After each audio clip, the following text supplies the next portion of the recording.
నువ్వా? ఏంటి మళ్ళీ ఇక్కడ? అమ్మ శారదా, బాగుండవా? ఇప్పుడే వచ్చా. ఎందుకు వచ్చా? చిన్నోడు చూసి పోదా అని వచ్చానమ్మా. సరేలే, నా కూతురు ఎక్కడుంది? పైన ఉందమ్మా.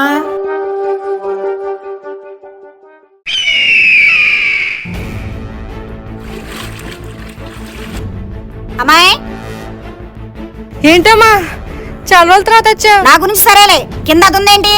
ఎవరు? అత్తయ్య? ఆ ఊరికే చూసి వెళ్తానికి వచ్చిందమ్మా అత్తయ్య. పద్దాకి ఎందుకు వస్తుంది? ఇంట్లోంచి గంటేసాంగా, రానియొద్దమ్మా. ఎందుకమ్మా అలా అంటావు? అత్తయ్య గారు చాలా మంచివారమ్మా. ఓ పిచ్చిదానా, పైకి చూడడానికి బానే ఉంటారు, లోపల ఉంటాయే వాళ్ళ కులి కుతంత్రాలు. సరే ఆమె గురించి వదిలేయమ్మా. నాన్న అన్న ఎలా ఉన్నారు? అమ్మా శ్రీలక్ష్మి, మేము కూడా ఎక్కడికి వచ్చేస్తామమ్మా. ఎందుకు అత్తయ్య, మీకు అక్కడ బాగాలేదా? పెద్దోడు డ్యూటీకి వెళ్తున్నాడమ్మా, ఒక్కదాన్నే ఉండలేకపోతున్నా. ఏం అక్కర్లేదు, నీకేం భయం? నువ్వేం చిన్నపిల్లవా?